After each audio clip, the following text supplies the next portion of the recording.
বহিঃপ্রকাশ। সারা দেশে পাশের হার ৮৮.২৯। বলে বোঝার মতো অনেক হ্যাপি ইনশাআল্লাহ আরো ভালো করব। প্রকাশ করার মতো এত বেশি আনন্দ লাগছে। আমাদের টিচাররা আমাদেরকে অনেক ভালো করে গাইড করেছেন। প্যারেন্টসরা অনেক করছেন, বিশেষ করে আম্মু করছেন বেশি। এখন কষ্টকে কষ্টই মনে হচ্ছে না। দ্রুত ফল প্রকাশকে ইতিবাচক বললেও শিক্ষার মান আরও বাড়ানোর তাগিদ শিক্ষাবিদদের। জিপিএ পাস প্রাপ্তির সংখ্যার সঙ্গে শিক্ষার মানের ভালো কোনো কোরিলেশন নেই। বোর্ডের সর্বোচ্চ গ্রেড পেয়েও ফেল করছে, তাহলে ওই গ্রেডের দামটা কি? নারী শিক্ষার্থীরা পুরুষ শিক্ষার্থীর থেকে বেশি পাশ করেছে। এই হারের যে বেশি হওয়াটা, এটা আমি মনে করি খুবই ইতিবাচক একটা ঘটনা। দেখছিলেন প্রধান শিরোনাম। সন্ধ্যার সময়ের সঙ্গে আছি আমি ফাহমিদা মৌটুসী এবং আমি শেখ জায়েদ। এবার অন্যান্য শীর্ষ সংবাদ। শুধু বিনোদন নয়, সমাজ সংস্কারের লক্ষ্য রেখে চলচ্চিত্র নির্মাণের আহ্বান প্রধানমন্ত্রীর। 2014 সালের জাতীয় চলচ্চিত্র পুরস্কার বিতরণ।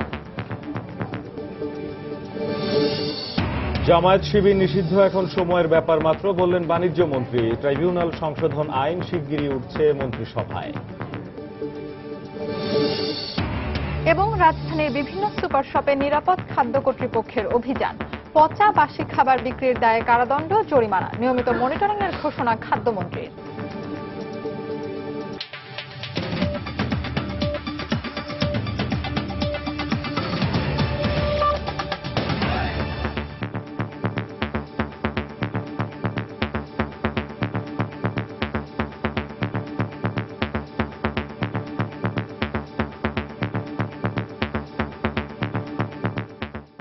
সারা দেশে একযোগে প্রকাশিত হয়েছে এসএসসি ও সমমানের পরীক্ষার ফল। এবছর এসএসসি পরীক্ষায় গড় পাশের হার ৮৮.29%, যা গতবারের চেয়ে 1.25% বেশি। এছাড়া সারা দেশে জিপিএ 5 পেয়েছে 1,09,761 শিক্ষার্থী।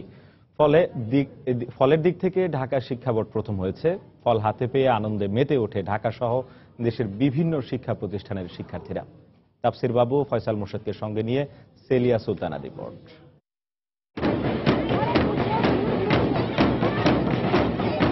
এ উল্লাস আনন্দের, এই উল্লাস বিজয়ের।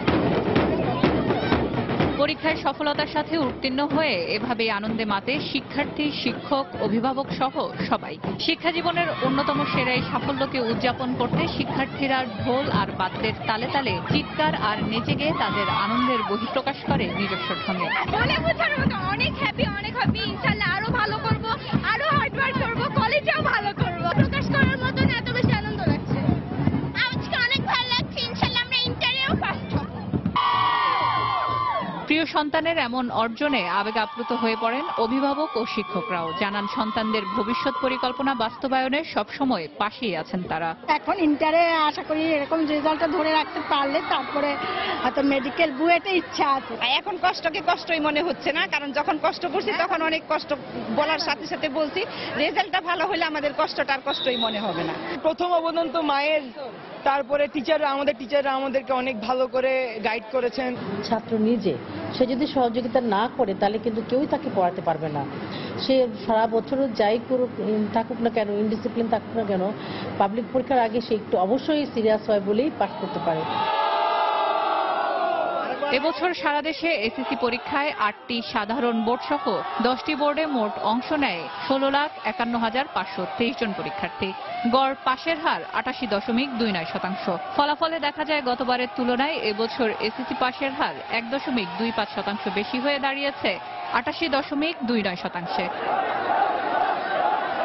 সবচেয়ে বেশি পাশের হার ঢাকা শিক্ষা বোর্ড 88.67, রাজশাহী শিক্ষা বোর্ডে 95.70%, এছাড়া সিলেটে 84.77%, বরিশাল বোর্ডে 79.41%, যশোরে 91.85%, চট্টগ্রাম বোর্ডে 90.44%, কুমিল্লা বোর্ডে পাশের হার 84% এবং দিনাজপুর বোর্ডে 89.59%। এছাড়া মাদ্রাসা বোর্ডের দাখিলে 88.22% ও কারিগরি বোর্ডে 83.11% শিক্ষার্থী পাশ করেছে। অন্যদিকে সারা দেশে জিপিএ 5 পেয়েছে 1,09,761 জন। সারা দেশে পাশ করেছে এমন প্রতিষ্ঠানের সংখ্যা 4,734টি। এছাড়া আবারও ছেলেদের তুলনায় মেয়েরা 0.19% বেশি পাশ করেছে। এবারের পরীক্ষায় 10টি বোর্ডে মোট অংশ নিয়েছে 16,51,523 জন পরীক্ষার্থী। তেলিয়া সুলতানা, সময় সংবাদ, ঢাকা। এর আগে গণভবনে প্রধানমন্ত্রী শেখ হাসিনার কাছে এসএসসি ও সমমানের পরীক্ষার ফল আনুষ্ঠানিকভাবে হস্তান্তর করা হয়। পরে প্রধানমন্ত্রী শেখ হাসিনা বলেন, বর্তমান সরকার শিক্ষার পরিবেশ নিশ্চিত করেছে বলেই পাশের হার বাড়ছে। তিনি বলেন, শিক্ষা জীবন শেষে যাতে কর্মসংস্থানের সুযোগ সৃষ্টি হয় সেই লক্ষ্যে কাজ করছে সরকার। বুধবার সকালে প্রধানমন্ত্রীর হাতে 2016 সালের এসএসসি ও সমমানের পরীক্ষার ফলাফল তুলে দেন শিক্ষামন্ত্রী। 10টি বোর্ডের ফল হস্তান্তরের সময় বোর্ডের চেয়ারম্যান সহ শিক্ষা মন্ত্রণালয়ের অন্যান্য কর্মকর্তারাও উপস্থিত ছিলেন। পরীক্ষায় 88.29% পাশের হারে প্রধানমন্ত্রী সন্তোষ প্রকাশ করে শিক্ষা বিস্তারে তার সরকারের নেওয়া বিভিন্ন পদক্ষেপের কথা তুলে ধরেন। এ সময় প্রধানমন্ত্রী ভালো ফলাফল করায় শিক্ষার্থীদের অভিনন্দন জানিয়ে তাদেরকে লেখাপড়ায় আরো মনোযোগী হওয়ার আহ্বান জানান। পরীক্ষায় যারা উত্তীর্ণ হয়েছেন সবাইকে আমি আন্তরিক অভিনন্দন জানাচ্ছি। তবে এবারের ফলাফল অনেক ভালো। যারা এবার উত্তীর্ণ হতে পারেনি ভবিষ্যতে তারা আরো মনোযোগী হবে। আর ভবিষ্যতে যারা পরীক্ষা দেওয়ার প্রস্তুতি নিচ্ছে তাদেরকে আমি বলবো যে আরো মনোযোগ দিয়ে পড়াশোনা করতে হবে, যেন কেউ ফেল না করে। কারণ এখানে ফেল করার তো কোনো অর্থ হয় না। এত সুযোগ সুবিধা আমরা দিচ্ছি, বিশেষ করে আমরা সরকার গঠন করার পর আমাদের ছেলেমেয়েদের পড়ার পরিবেশ তৈরি করা, সমস্ত শিক্ষা প্রতিষ্ঠানগুলির উন্নত করা, সেগুলি যেমন ব্যবস্থা নিচ্ছি, সেই সাথে সাথে পিতামাতার বোঝাও আমরা কমিয়ে দিচ্ছি। কর্মসংস্থানের সুযোগ সৃষ্টিতে কারিগরি শিক্ষার উপরও গুরুত্ব দেন প্রধানমন্ত্রী। আমরা শুধু লেখাপড়া শিক্ষা দিয়ে ছেড়ে দেব না, তাদের কর্মসংস্থানের যে সুযোগটা সেটাও আমরা করে দিচ্ছি। কারিগরি শিক্ষাকে আমরা সব থেকে বেশি গুরুত্ব দিই, কারণ সাধারণ শিক্ষায় হয়তো সময় লাগে, কিন্তু কারিগরি শিক্ষা যারা গ্রহণ করবে তারা খুব দ্রুত কর্মসংস্থানের সুযোগ পাবে। কারণ আমাদের শিল্পায়ন হচ্ছে, নানা ধরনের কর্মকাণ্ড বৃদ্ধি পাচ্ছে, বেসরকারি খাতটাকেও আমরা উন্মুক্ত করে দিচ্ছি। সারা বাংলাদেশে আমরা 100টা অর্থনৈতিক অঞ্চল করে দিচ্ছি। একটাই উদ্দেশ্য যে ছেলেমেয়েরার জন্য সাথে সাথে কর্মসংস্থানের ব্যবস্থা হয়, বেকার সমস্যা দূর হয়। পরে ভিডিও কনফারেন্সের মাধ্যমে ঝালকাঠি ও পঞ্চগড় জেলার প্রশাসক, স্থানীয় জনপ্রতিনিধি ও শিক্ষার্থীদের সাথে মতবিনিময় করেন প্রধানমন্ত্রী।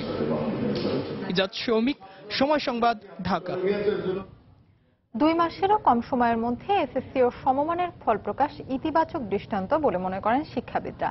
পাশের হারে মেয়েদের এগিয়ে থাকা নারী অগ্রগতির ক্ষেত্রে গুরুত্বপূর্ণ ভূমিকা রাখবে বলেও মত তাদের। তবে বিপুল সংখ্যক শিক্ষার্থীর জিপিএ 5 পাওয়ার সঙ্গে শিক্ষার মান বাড়ার কোনো সম্পর্ক নেই বলে মনে করেন তারা। উচ্ছ্বাস আর উদ্দীপনার মধ্য দিয়ে প্রকাশিত হয়েছে এসএসসি ও সমমানের পরীক্ষার ফলাফল। 2001 সালে জিপিএ পদ্ধতি চালুর প্রথম বছর সর্বোচ্চ গ্রেড পেয়েছিল মাত্র 76 জন, আর এবছর এই সংখ্যা 1,09,761 জন। গত 2 বছরের ফলাফলে জিপিএ 5 প্রাপ্তির সংখ্যা খানিকটা কমলেও পাশের হার বেড়েছে। এবার তা বেড়ে দাঁড়িয়েছে 88.29%। সম্যকভাবে উপলব্ধি করতে শিক্ষাবিদরা বলছেন, পাশের হার কিংবা জিপিএ 5 প্রাপ্তি প্রমাণ করে না শিক্ষার গুণগত মান বেড়েছে। জিপিএ পাস প্রাপ্তির সংখ্যার সঙ্গে শিক্ষার মানের ভালো কোনো কোরিলেশন নেই। এই বিশ্ববিদ্যালয়ের যে ভর্তি পরীক্ষা হয় সেখানে তো দেখা যাচ্ছে জিপিএ পাস অনেক ছাত্র ফেল করছে, বোর্ডের সর্বোচ্চ গ্রেড পেয়েও ফেল করছে। তাহলে ওই গ্রেডের দামটা কি? এবছর সার্বিক পাশের হারে মেয়েরা এগিয়ে রয়েছে। এই অগ্রগতি নারী শিক্ষায় গুরুত্বপূর্ণ ভূমিকা পালন করবে এমন মত এই শিক্ষাবিদের। নারী শিক্ষার্থীরা পুরুষ শিক্ষার্থীর থেকে বেশি পাশ করেছে। এই হারের যে বেশি হওয়াটা, এটা আমি মনে করি খুবই ইতিবাচক একটা ঘটনা। 10-15 বছর আগেও আমাদের দেশের যে পারিপার্শ্বিক অবস্থা ছিল যে আমাদের মেয়েদেরকে স্কুলেই পাঠানো হতো না, সেইখান থেকে আজকে আমরা এমন একটা অবস্থানে এসেছি যেখানে পাশের হারে নারীরা এগিয়ে। এটা আমাদের জাতিকে অনেক এগিয়ে নিয়ে যাবে বলে আমি মনে করি। শিক্ষার মান বাড়াতে উত্তরপত্র মূল্যায়নের ক্ষেত্রে আরো বেশি যত্নবান হওয়ার উপর গুরুত্ব আরোপ করেছেন শিক্ষাবিদরা। মূল্যায়ন ব্যবস্থা আরো কঠিন করা উচিত। মূল্যায়ন ব্যবস্থা ছাত্রদেরকে উৎসাহিত করবে চ্যালেঞ্জ মোকাবেলা করার, তো সেটা সম্ভবত আমরা করতে পারছি না। এই বিপুল সংখ্যক শিক্ষার্থীদের পরবর্তী পর্বের গুণগত শিক্ষা নিশ্চিত করতে সরকারকে তৎপর হওয়ার আহ্বান জানিয়েছেন শিক্ষাবিদরা। তরিকুল ইসলাম সৌরভ, সময় সংবাদ, ঢাকা। অনিবার্য কারণে আগামীকাল 12 মের এইচএসসি ও সমমানের পরীক্ষার তারিখ পিছিয়েছে। ওই দিনের সকালের পরীক্ষা 20 মে শুক্রবার সকাল 9টায় ও বিকেলের পরীক্ষা দুপুর 2:30টায় অনুষ্ঠিত হবে বলে এক প্রেস বিজ্ঞপ্তিতে জানিয়েছে বাংলাদেশ আন্তঃশিক্ষা বোর্ড সমন্বয় সাব কমিটি। জামায়াত শিবির নিষিদ্ধ করা এখন সময়ের ব্যাপার বলে মন্তব্য করেছেন বাণিজ্য মন্ত্রী তোফায়েল আহমেদ। সকালে সচিবালয়ে বাংলাদেশ ও নেপালের মধ্যে 2 দিনব্যাপী সচিব পর্যায়ের বৈঠক নিয়ে ব্রিফিংয়ে তিনি কথা বলেন। তিনি বলেন, জনগণই জামায়াত শিবিরকে প্রত্যাখ্যান করবে। জনগণের আদালত হল সবচেয়ে বড় আদালত। জনগণের আদালতই তো বিচার হচ্ছে জামাতের। জামাত সম্বন্ধে আজকে মানুষের কি ধারণা? জামাত নিষিদ্ধের ব্যাপার সময়ের ব্যাপার। জামাত তো ইতিমধ্যে জঙ্গি বিভিন্ন নামে তারা নাশকতা সৃষ্টি করার চেষ্টা করে, ইতিমধ্যেই তারা করছে। যতগুলো জঙ্গি সংগঠন বাংলাদেশের পত্রপত্রিকায় দেখা যায়, এই সবগুলোর মূলই তো জামাত এবং বিএনপির লোক আছে। মানবতা বিরোধী অপরাধের অভিযোগে দল হিসেবে জামায়াতে ইসলামের বিচার করতে ট্রাইব্যুনাল সংশোধন আইন শিগগিরই মন্ত্রিসভায় উত্থাপন করা হবে বলে জানিয়েছেন আইনমন্ত্রী অ্যাডভোকেট আনিসুল হক। দুপুরে সচিবালয়ে সাংবাদিকদের তিনি একথা বলেন। সব আইনি প্রক্রিয়া শেষ করে জামায়াত নেতা মতিউর রহমান নিজামীর ফাঁসি কার্যকর হয় দেশে আইনের শাসন প্রতিষ্ঠা পেয়েছে বলেও মন্তব্য করেন তিনি। এই সরকার সকল আইনি সুবিধা যেটা একটা দোষী ব্যক্তি পাইতে পারে সেই সব সুবিধা তাকে দেওয়া হয়েছিল। বাংলাদেশে এখন আইনের শাসন আছে, সেই কারণেই আমি এই রায়ে সন্তুষ্ট। জামাতের বিচার করার জন্য যেই আইন আছে সেটা যথেষ্ট নয়, এই আইনের একটু সংশোধন দরকার। এইটা খুব শিগগিরই মন্ত্রিপরিষদ এর অনুমোদনের জন্য উত্থাপন করা হবে। সন্ধ্যার সময় আরো থাকছে, রিজার্ভ চুরির ঘটনায় বাংলাদেশ ব্যাংকের এক কর্মকর্তার সম্পৃক্ততার প্রমাণ পেয়েছে এফবিআই। পাকিস্তান, উত্তর কোরিয়াও জড়িত দাবি ফায়ারাইয়ের।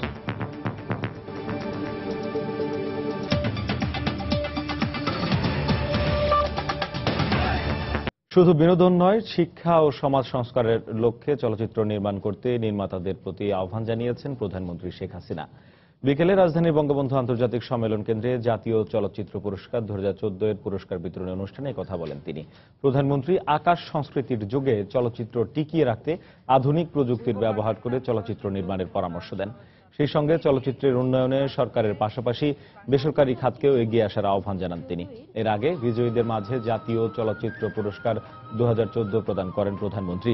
শ্রেষ্ঠ চলচ্চিত্রের জন্য নেকাব্বরের মহাপ্রয়াণ, শ্রেষ্ঠ অভিনেতা ফেরদৌস আহমেদ এবং শ্রেষ্ঠ অভিনেত্রী হিসাবে মৌসুমী ও বিদ্যা সিনহা মিম যৌথভাবে পুরস্কার পান। এছাড়া 24টি ক্যাটাগরিতে মোট 29 জনকে পুরস্কার দেয়া হয়। শ্রেষ্ঠ চলচ্চিত্রের মধ্য দিয়ে একটি সমাজ সংস্কার করা যায়, জনগণের কাছে একটা মেসেজ পৌঁছানো যায়, জনগণকে সমাজের কি কি জিনিসগুলি খারাপ ভালো সেগুলিও তাদের সামনে তুলে ধরা যায়। একটা চলচ্চিত্র নির্মাণের মধ্য দিয়ে বিনোদন যেমন থাকবে, তেমনি সমাজ সংস্কারের সুযোগও যেন থাকে। সমাজের খারাপ দিকগুলি মানুষের সামনে তুলে ধরে সেগুলিকে যে দমন করা যায়, আর ভালো হলে তার যে একটা সুন্দর উচ্চ স্থান পেতে পারে, এই বার্তাটা সবার কাছে পৌঁছে দিতে হবে। এই বার্তাটা দেওয়া একান্তভাবে প্রয়োজন। আমাদের এটা শুধু বিনোদনই না, এটা শিক্ষা, সমাজ সংস্কার সব দিকে এখানে একটা অবদান রাখতে পারে।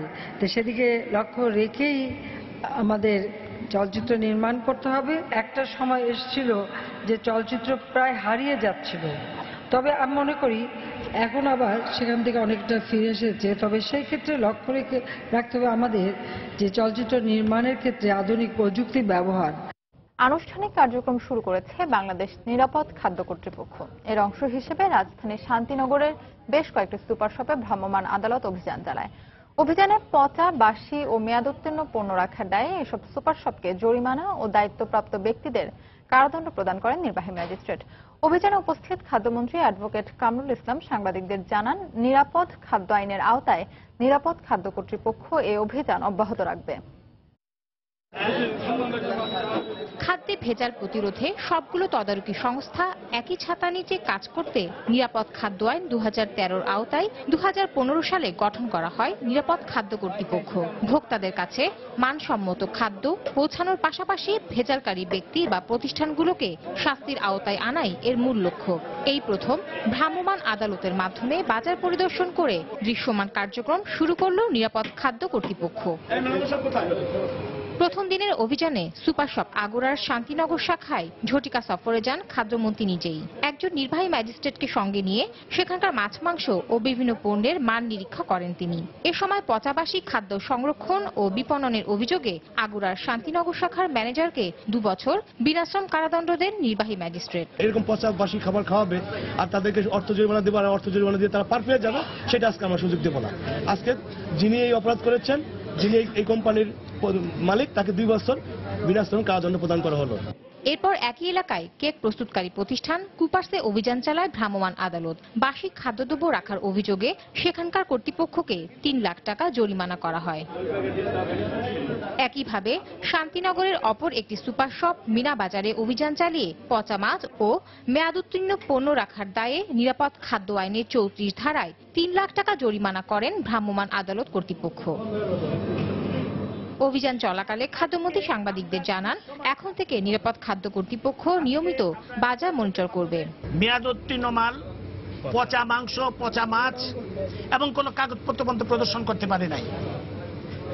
এই অবস্থা যদি আগুরার মতো দোকানে হয় তাহলে অন্যান্য সাধারণ দোকানগুলোতে কি অবস্থা হতে পারে। এখন থেকে প্রতি সপ্তাহে আমাদের ম্যাজিস্ট্রেটের মাধ্যমে আমাদের অভিযান অব্যাহত থাকবে।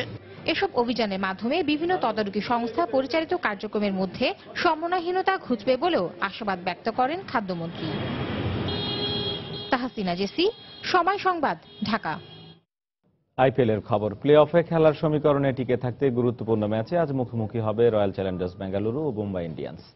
বর্তমান চ্যাম্পিয়ন মুম্বাই আছে টেবিলের 5 নম্বরে, অন্যদিকে 1 ম্যাচ কম খেলে 8 পয়েন্ট নিয়ে বেঙ্গালুরু আছে পয়েন্ট টেবিলের 6 নম্বরে। বাংলাদেশ সময় রাত 8:30টায় শুরু হবে ম্যাচটি। এবারের মৌসুমে দু দলের প্রথম দেখায় 6 উইকেটের জয় তুলে নেয় রোহিত শর্মার মুম্বাই। যদিও গেল ম্যাচে মুস্তাফিজের সানরাইজার্স হায়দ্রাবাদের কাছে হেরেছে বর্তমান চ্যাম্পিয়নরা। সেই ম্যাচে ব্যাটসম্যান ও বোলারদের বাজে পারফরম্যান্স এই ম্যাচের আগে দুশ্চিন্তার কারণ হতে পারে রোহিত শর্মার দলের জন্য। কিংস 11 পাঞ্জাবের বিপক্ষে গেল ম্যাচে রয়্যাল চ্যালেঞ্জার্স বেঙ্গালুরু জিতেছে 1 রানে।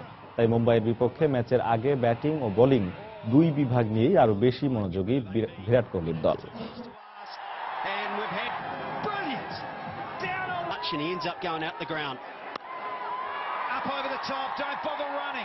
রিজার্ভ চুরির ঘটনায় বাংলাদেশ ব্যাংকের অন্তত একজন কর্মকর্তার সম্পৃক্ততার প্রমাণ পেয়েছে যুক্তরাষ্ট্রের federal bureau of investigation FBI. Wall স্ট্রিটে প্রকাশিত প্রতিবেদনে এফবিআই জানায়, বাংলাদেশ ব্যাংকের নিরাপত্তা বলয় ভেঙে অর্থ চুরির এ ঘটনায় ব্যাংকের আরও কর্মকর্তা সম্পৃক্ত থাকতে পারে। রিজার্ভ চুরির ঘটনা তদন্তকারী মার্কিন সাইবার নিরাপত্তা প্রতিষ্ঠান ফায়ার আইস সংবাদ মাধ্যম ব্লুমবার্গকে জানিয়েছে, এ ঘটনায় পাকিস্তান, উত্তর কোরিয়া এবং তৃতীয় কোনো দেশের সম্পৃক্ত থাকার প্রমাণ পেয়েছেন তারা। তবে বাংলাদেশের তদন্ত পুলিশ বলছে, সুইফটের অবহেলার কারণে এ ঘটনা ঘটেছে। সুইফট বলছে, বাংলাদেশ ব্যাংকের নিরাপত্তাজনিত দুর্বলতার জন্য রিজার্ভ চুরির এমন ঘটনা ঘটেছে। এর দায় কোনোভাবেই সুইফট নেবে না বলেও জানায় আন্তর্জাতিক আন্তঃব্যাংক লেনদেনে কারিগরি সহায়তা দানকারী প্রতিষ্ঠানটি। রিজার্ভের চুরি যাওয়া অর্থ উদ্ধারে একসঙ্গে কাজ করবে Bangladesh bank, federal reserve bank of new York এবং আন্তর্জাতিক আন্তঃব্যাংক লেনদেন কারিগরি সহায়তা দানকারী প্রতিষ্ঠান সুইফট। সুইজারল্যান্ডের ব্যাসেলে ত্রিপক্ষীয় বৈঠকের পর নিজেদের ওয়েবসাইটে এক বিবৃতিতে এই কথা জানায় নিউ ইয়র্ক ফেড। বৈঠকে নিউ ইয়র্ক ফেডের প্রেসিডেন্ট উইলিয়াম জাল্লি, বাংলাদেশ ব্যাংকের গভর্নর ফজলে কবির ও সুইফটের কর্মকর্তারা উপস্থিত ছিলেন। চুরি হওয়া অর্থ উদ্ধারের বিষয়ে এবং সাইবার নিরাপত্তার ত্রুটি নিয়ে বৈঠকে আলোচনা হয়। দোষীদের বিচারের আওতায় আনার ব্যাপারেও একসঙ্গে কাজ করার আশা প্রকাশ করেন তারা। সন্ধ্যার সময় আরো থাকছে। ইরাকের বাগদাদে আইএসের আত্মঘাতী গাড়ি বোমা হামলায় কমপক্ষে 64 জন নিহত, আহত 87।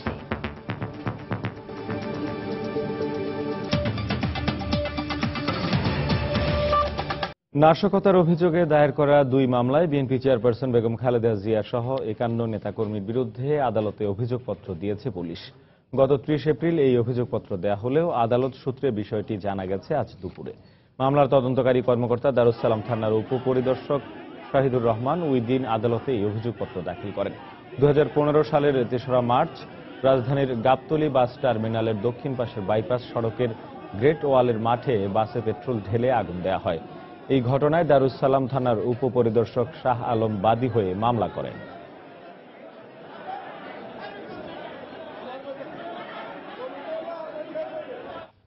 রাজধানীতে জঙ্গি তৎপরতা, মাদকের ভয়াবহতা এবং নারী নির্যাতন প্রতিরোধে জনসচেতনতা তৈরিতে চলতি বছরের মধ্যেই গুণগত পরিবর্তন আনা হবে বলে ঘোষণা দিয়েছেন ডিএমপি কমিশনার আসাদুজ্জামান মিয়া।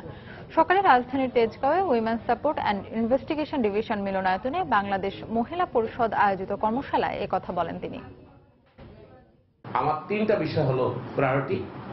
অনিস জঙ্গি কার্যক্রমকে প্রতিরোধ করে প্রত্যেকটা মহল্লায় সার্ভিলেন্স টিম করে দেওয়া, মনিটর করা, যে কেউ যাতে নাশকতা, গুপ্ত হত্যার মতো কাজে লিপ্ত হতে না পারে, সামাজিকভাবে প্রতিরোধ করা। দ্বিতীয়টা হচ্ছে মাদকের বিরুদ্ধে সামাজিক আন্দোলন গড়ে তোলা। তৃতীয়ত হচ্ছে ইফটি যাদের কঠোর হাতে দমন করা এবং তাদের বিরুদ্ধে জনমত গড়ে তোলা এবং তাদেরকে সামাজিকভাবে প্রতিরোধ করা। এই 3টা কাজ নিয়ে ব্যাপক কর্মযজ্ঞ ঢাকা মহানগরীতে আমরা চালিয়ে যাচ্ছি। 2016 সালের মধ্যে এই ঢাকা মহানগরীতে আমি এই যে পারসেপচুয়াল চেঞ্জ, এই যে দৃষ্টিভঙ্গির পরিবর্তন, এইখানে একটা গুণগত পরিবর্তন সমাজে আমি নিয়ে আসবো ইনশাআল্লাহ। মানবতা বিরোধী অপরাধের মামলায় হবিগঞ্জের 2 ভাই মহিবুর রহমান ও মুজিবুর রহমান সহ 3 জনের বিচার কাজ শেষ। যে কোনো দিন রায় দেবেন আন্তর্জাতিক অপরাধ ট্রাইব্যুনাল। দুপুরে উভয় পক্ষের শুনানি শেষে বিচারপতি আনোয়ারুল হকের সমন্বয়ে গঠিত 3 সদস্যের ট্রাইব্যুনাল এই আদেশ দেন। মহিবুর ও মুজিবুর ছাড়াও অপর আসামি হলেন তাদের চাচাতো ভাই আব্দুর রাজ্জাক। এই 3 জনের বিরুদ্ধে 71 হত্যা, ধর্ষণ, আটক ও নির্যাতনের 4টি মানবতা বিরোধী অপরাধের অভিযোগ রয়েছে। আসামি পক্ষের আইনজীবীদের দাবি, কোনো অভিযোগ প্রমাণ করতে পারেনি রাষ্ট্রপক্ষ। তবে রাষ্ট্রপক্ষের দাবি, তাদের বিরুদ্ধে আনা 4টি অভিযোগই সন্দেহাতীতভাবে প্রমাণ হয়েছে।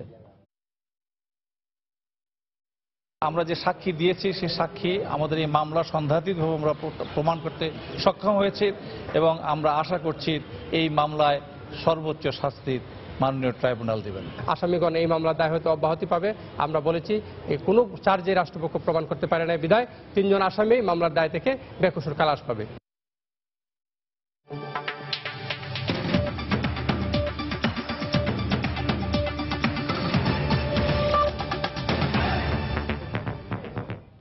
ইরাকের রাজধানী বাগদাদের সদর এলাকায় জঙ্গি সংগঠন আইএসের আত্মঘাতী গাড়ি বোমা হামলায় কমপক্ষে 64 জন নিহত ও 87 জন আহত হয়েছেন। নিহতের সংখ্যা আরও বাড়তে পারে বলে আশঙ্কা করছে হাসপাতাল কর্তৃপক্ষ। হতাহতদের মধ্যে বেশিরভাগই নারী ও শিশু বলে জানিয়েছেন স্থানীয় পুলিশ কর্মকর্তারা। হামলার পরপরই এক অনলাইন বার্তায় দায় স্বীকার করেছে আইএস। প্রত্যক্ষদর্শীরা জানান, বুধবার সকালে শিয়া অধ্যুষিত সদরের ব্যস্ত একটি বাজারে এই হামলা চালানো হয়। গেল কয়েক মাসে বাগদাদে আইএসের হামলায় 2 শতাধিক বেসামরিক নাগরিক নিহত হয়েছেন।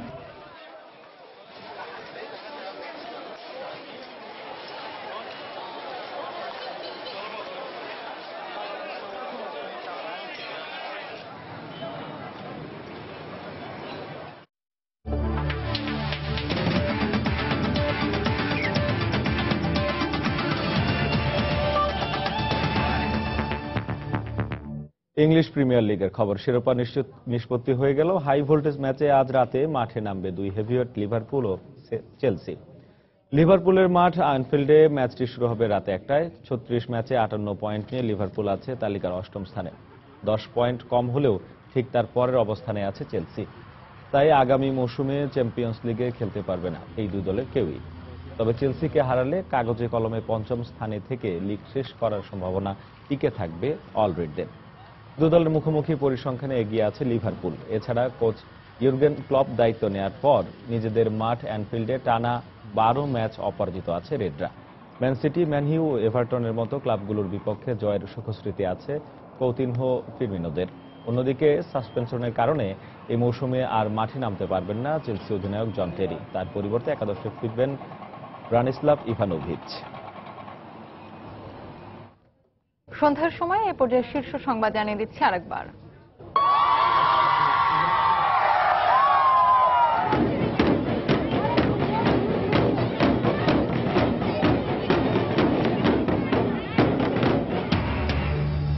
এসএসসি ও সমমানের পরীক্ষার ফল প্রকাশ। সারা দেশে পাশের হার ৮৮.29। শিক্ষার মান বাড়াতে উত্তরপত্র মূল্যায়নে আরো বেশি যত্নবান হওয়ার তাগিদ শিক্ষাবিদদের। শুধু বিনোদন নয়, সমাজ সংস্কারের লক্ষ্য রেখে চলচ্চিত্র নির্মাণের আহ্বান প্রধানমন্ত্রীর। 2014 সালের জাতীয় চলচ্চিত্র পুরস্কার বিতরণ। জামায়াত শিবির নিষিদ্ধ এখন সময়ের ব্যাপার মাত্র, বললেন বাণিজ্য মন্ত্রী। ট্রাইব্যুনাল সংশোধন আইন শিগগিরই উঠছে মন্ত্রিসভায়। রাজধানীর বিভিন্ন সুপার শপে নিরাপদ খাদ্য কর্তৃপক্ষের অভিযান। পচা বাসি খাবার বিক্রির দায়ে কারাদণ্ড, জরিমানা। নিয়মিত মনিটরিং এর ঘোষণা খাদ্যমন্ত্রী। এবং রিজার্ভ চুরির ঘটনায় বাংলাদেশ ব্যাংকের এক কর্মকর্তার সম্পৃক্ততার প্রমাণ পেয়েছে FBI। পাকিস্তান, উত্তর কোরিয়াও জড়িত, দাবি ফায়ার-আইয়ের। দর্শক, এই ছিল সন্ধ্যার সময়ে। যে কোনো খবর পেতে ভিজিট করুন সময়নিউজ.tv আর সঙ্গে থাকুন সময়।